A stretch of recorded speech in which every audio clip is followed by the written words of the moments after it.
Thank you, worship team. Edgewater Alliance, I like worshiping with you. So thank you for the honor of allowing me to speak into your life and preach the word. We are in a series entitled Think Like Jesus as we journey through the Sermon on the Mount. And today we are speaking about the subject of judgmentalism. Judgmentalism, all right? Don't judge me. Why are Christians so judgmental? Only God can judge me. These are the kinds of things that we hear about the subject of judgment and judgmentalism. And let me tell you, it is a hot button issue in 2022, is it not? This is a weighty subject, a serious subject. So before we wade into the weightiness and the seriousness of this subject, let's enjoy a little sarcasm, all right? Here are some memes from the internet as it relates to judgmentalism. Here we go. Oh, I'm sorry. I didn't know you had the authority to judge me. Is Jesus hiring? Is Jesus hiring? Here's another one. Oh, when I said, judge not lest ye be judged, you thought I was talking to everyone but you. I like this next one. What? You're judging other people's parenting? Your kids are with grandma. It's a good one.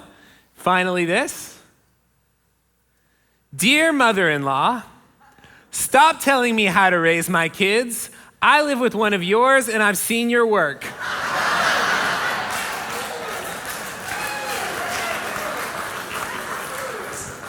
True story, I leaned over to my wife during the worship. I was worshiping, I was engaged. I leaned over to her during the worship set. I'm like, I'm sharing a meme. It's not about you, okay? So it's not about you, baby, all right?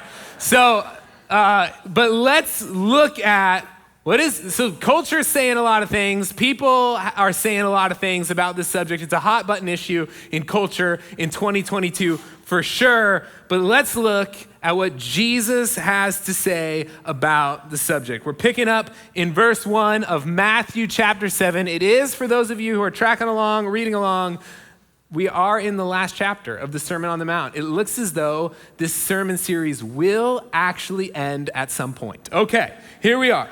Verse 1, do not judge so that you will not be judged.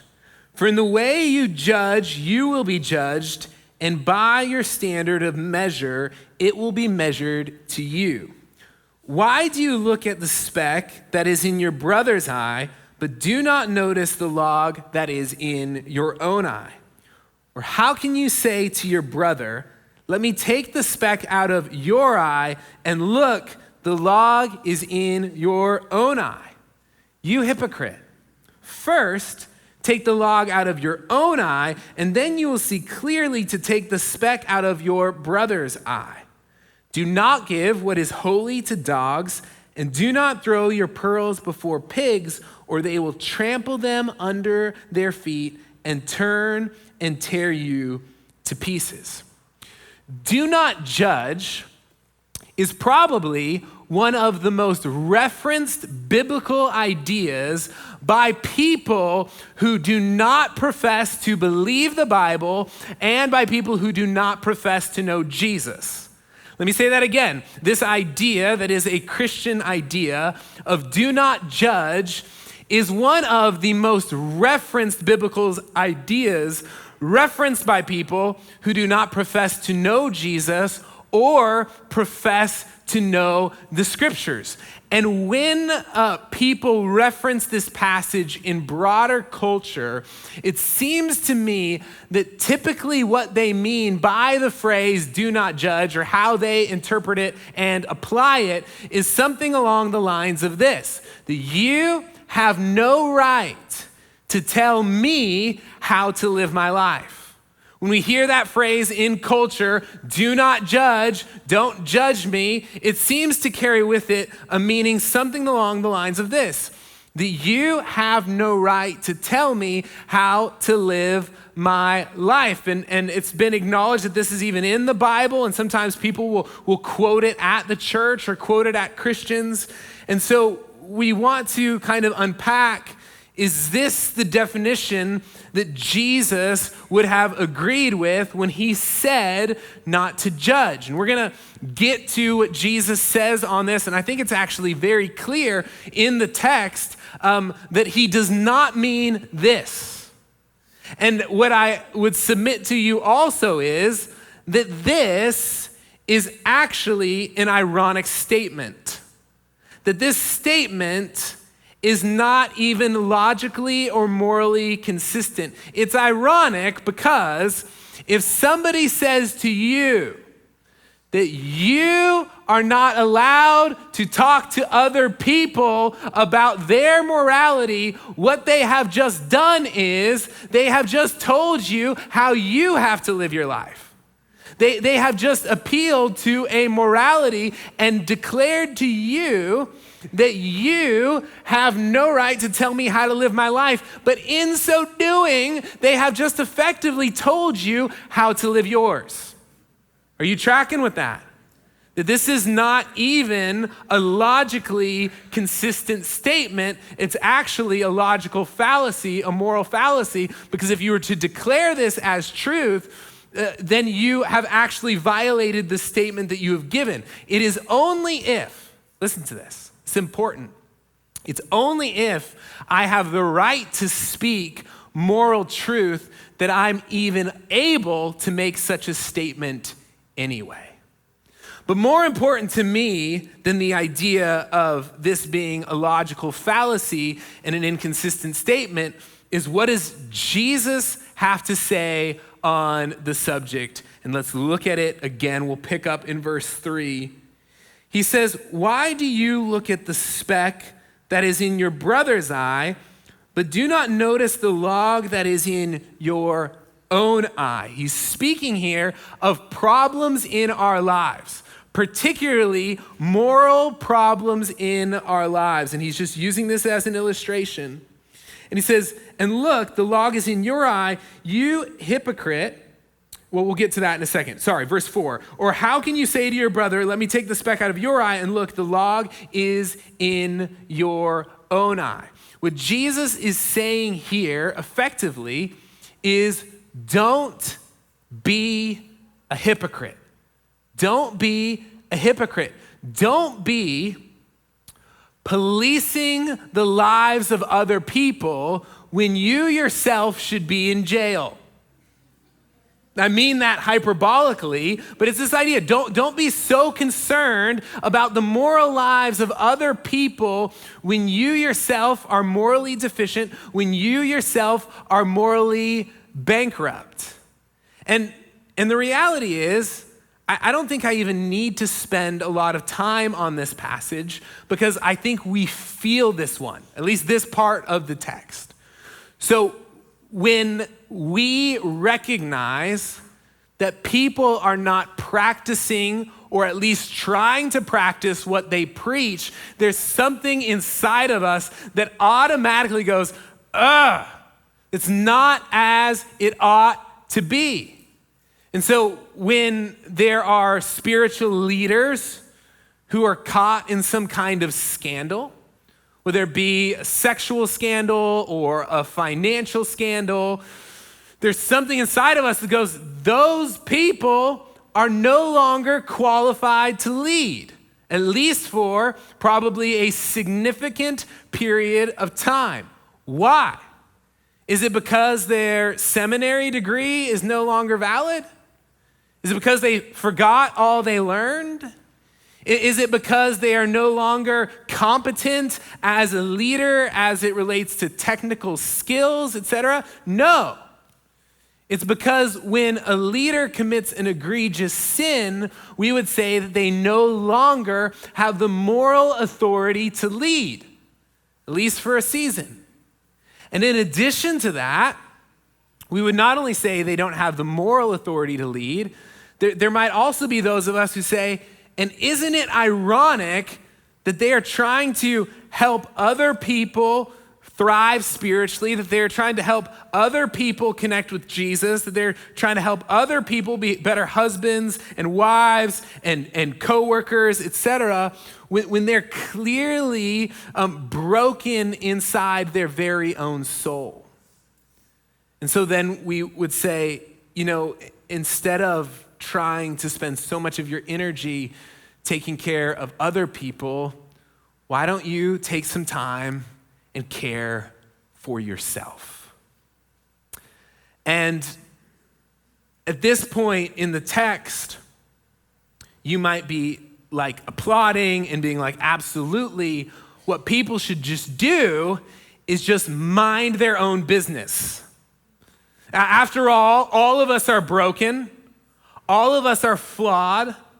All of us have our stuff that we're working through. And so why don't we just not judge other people, just focus on ourselves, focus on our own spirituality, and just leave everybody else alone? The problem is what Jesus says next. Verse 5. You hypocrite, first take the log out of your own eye, and then you will see clearly to take the speck out of your brother's eye. Hear that again. You hypocrite. Jesus, by the way, Jesus is using strong language here.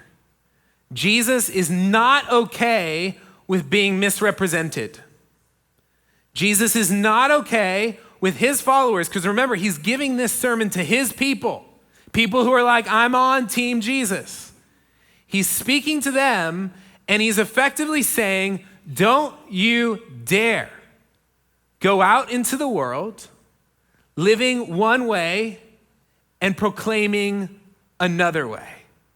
And he says, if you recognize the incongruence between how you're living and how you are speaking, well, then you have business to do first.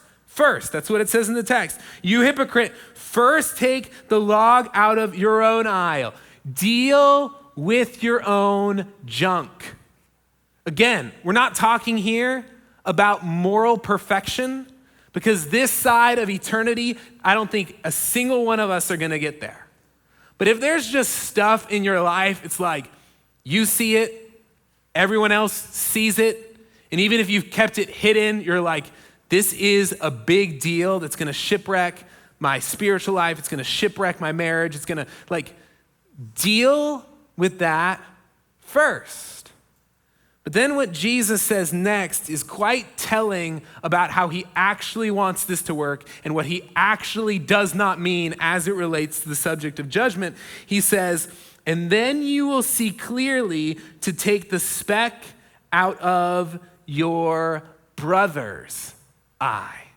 This seems to be actually even part of the goal.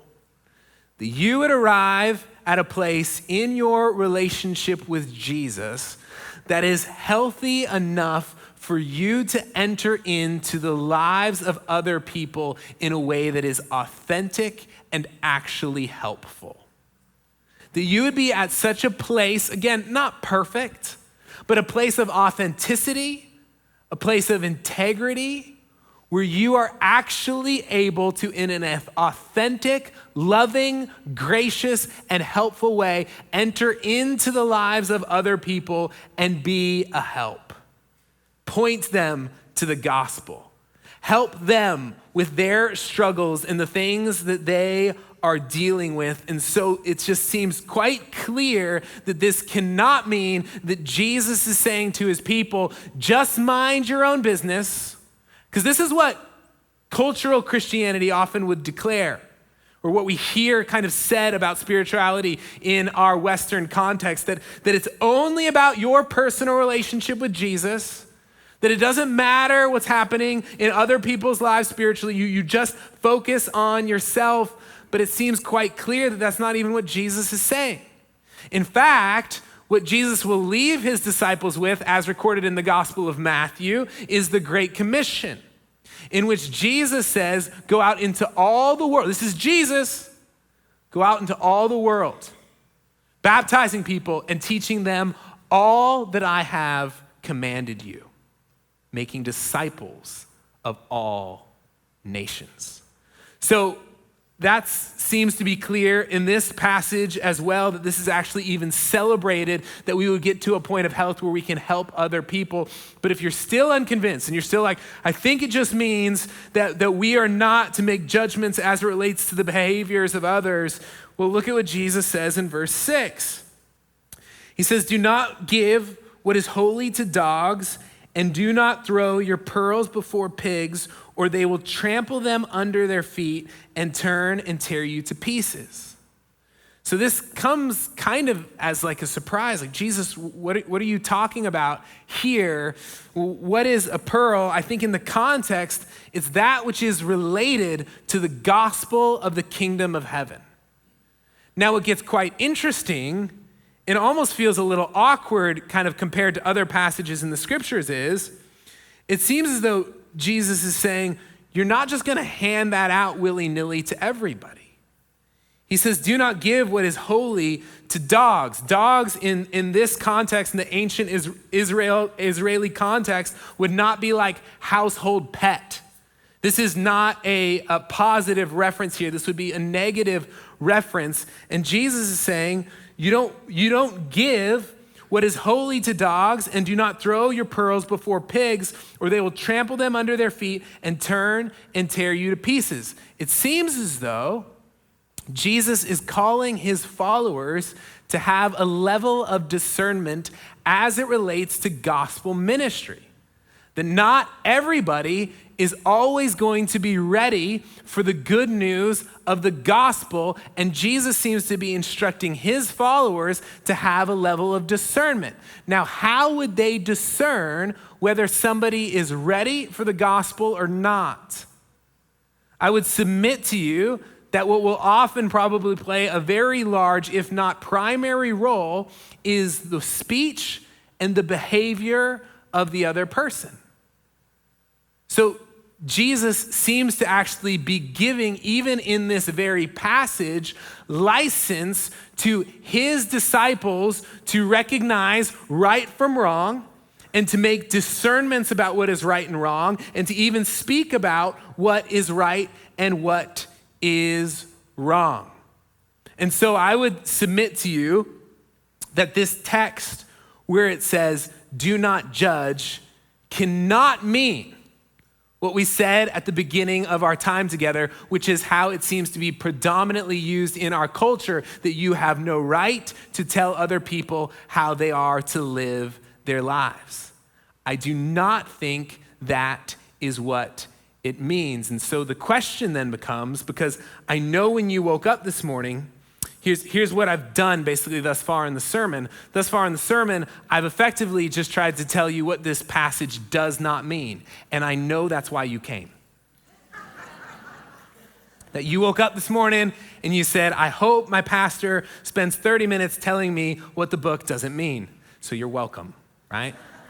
The question becomes, what does it mean? And I have no idea.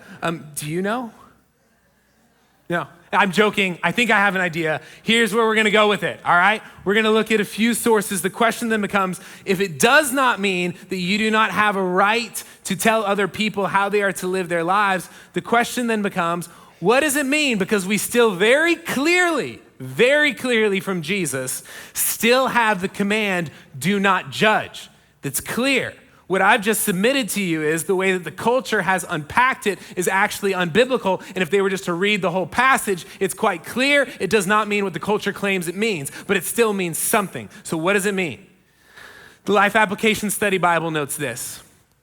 Jesus' statement, stop judging, is against the kind of hypocritical, judgmental attitude that tears others down in order to build oneself up.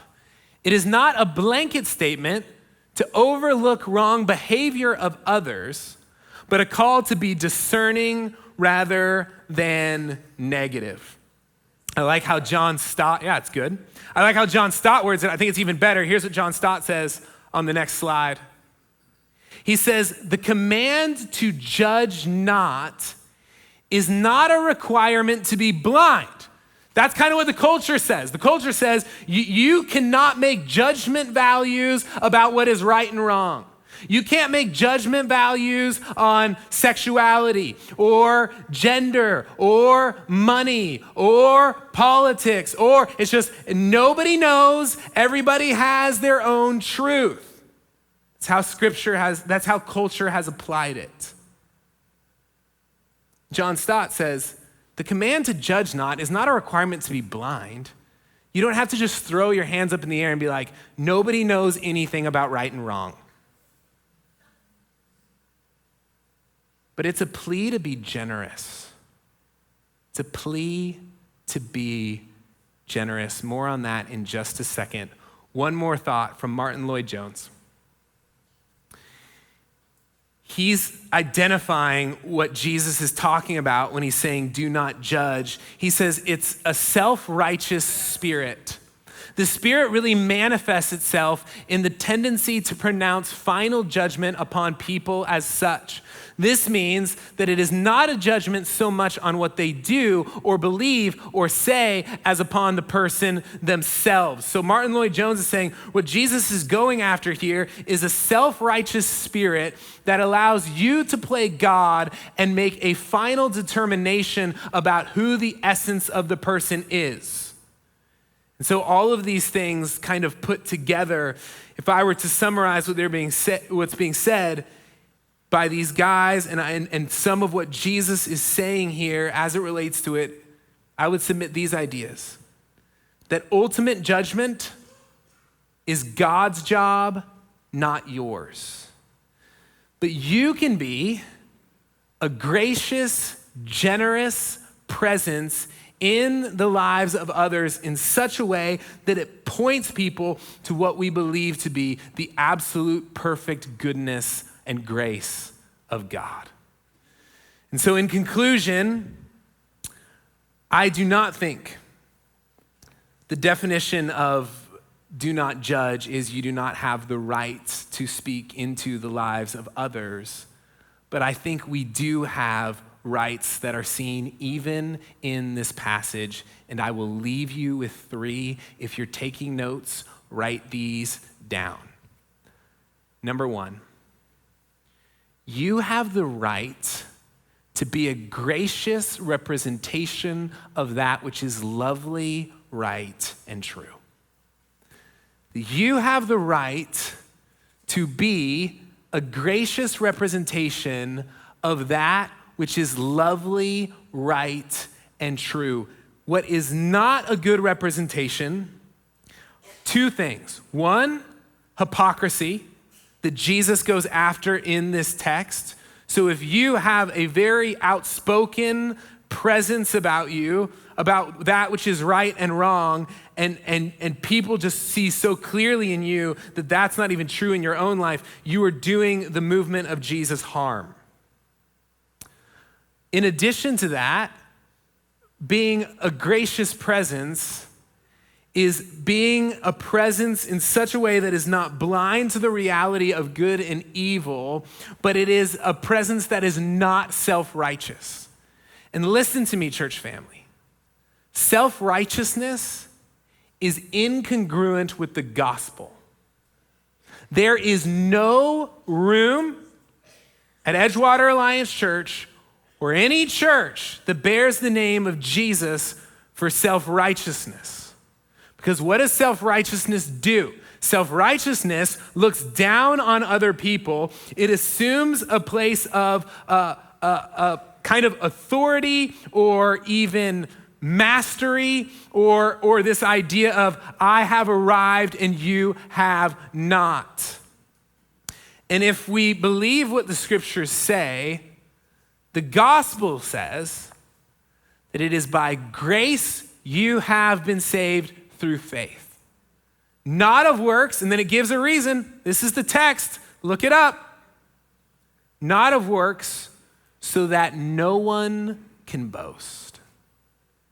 So we would say, any goodness that is present in your life or your family or your marriage, my life, my family, my marriage, gift given by God. It's a gift of grace. And you might be like, yeah, like my salvation was grace, but I've gotten pretty good since then. And you know what the scriptures say to you? That it is he who works in you both to will and to work for his good pleasure. So if you're trying to take credit for your sanctification, you don't even get to do that. So you have the right to be a gracious representation of that which is lovely, right, and true. 2, contrary to how the culture would use it, you have the right to speak into the lives of others in order to love and serve them well. Here's what your motive needs to be. It needs to be service, not self-righteousness. This should not be something that you wake up in the morning and you could go, oh, I'm so glad, I'm just throwing out a random name. I'm so glad I get to confront Sally on her gossip because she's the worst and I'm great and Sally needs to hear it. Like if that's your attitude, just please don't. Please don't. But if there is something inside of you where it's like, man, I have a friend, I love this friend. I mean, I remember a conversation with a good friend of mine that I was not excited about having, somebody that I love and a married friend, and I was beginning to be concerned about a relationship this married friend had with another woman. And I loved this friend, and we ended up having just a really beautiful, positive conversation, and things seemed to be okay. But it was one of those like, man, I love you. I just feel like I have to ask, you know? And it wasn't a conversation that I was excited about having. And I think that needs to be the posture of if we're entering in, we're not entering in because it's fun for us, but because we want to serve and love well. And finally, you have the right to be discerning along the way. I don't think you are to be going about making judgment calls of where people are going to stand before God for all eternity. But listen, if there's somebody in your neighborhood, they know you're a believer, maybe you've tried to have a spiritual conversation and they're like, I want nothing to do with Jesus, I want nothing to do with your church, and I want nothing to do with you, like please don't leave a gospel tract on their doorstep every day. Like bad move. Pray for them, you know, like hope and pray that maybe there would be a day where you or somebody else gets to minister to them in an effective way. But I think Jesus is saying, don't go shoving the gospel down anybody's throat. Like be discerning. Those things don't go well. And so I would say this, then we'll recap these 3 points and be done. But I think, you know, this message has to do with a tension that the scriptures deal with, and that tension is between grace and truth. And likely you will find yourself probably moving more in one direction than the other. What the scriptures say is that Jesus was full of grace and truth. And so some of you might want to major on truth and minor on grace. That might be your preference. Others of you, you're like, man, it is a tense world out there. Like I don't want to enter into conversations at all about truth. And so I'm just going to kind of minor in truth, but I'm going to major on grace. And I think if we're going to follow Jesus, we don't get to pick any minors. Like we major in grace and we major in truth. You get a double major. That's kind of how it works, all right? Double major, grace, and truth. But to recap, I don't think it means you don't have the right to speak into the life of another person, but I think we have these 3 rights, that you have the right to be a gracious representation of that which is lovely, right, and true. That you have the right to speak into the lives of others in order, not to put yourself up and put them down, but in order to love and serve them well. And finally, you have the right to be discerning along the way. Let me pray for us. Jesus, we believe you're full of grace and truth. And we want to be like you, individually, collectively, as a community of faith. May we walk in that tension of being faithful to the truth, but being people of grace, and bring a presence of love and non-judgmentalism and non-self-righteousness where we go. May people be blessed because of our presence in their lives. And I pray this in Jesus' name. Amen. So if there's a way we can serve you, if you want to know more about what it means to have a relationship with Jesus, if you want prayer, more information about the church, we got a prayer room over here. We got people in the lobby with name tags. They can let you know, you can let them know what you need. Let us serve you well. But until next time, may you think like Jesus. I love you, EAC. You are dismissed. Thank you for joining us today as we journey through what it means to think like Jesus so that we can live more like him. If you'd like more information about Edgewater Alliance Church, its various ministries, or how to partner with us through giving, visit our website, edgewateralliance.org. Until next time, blessings.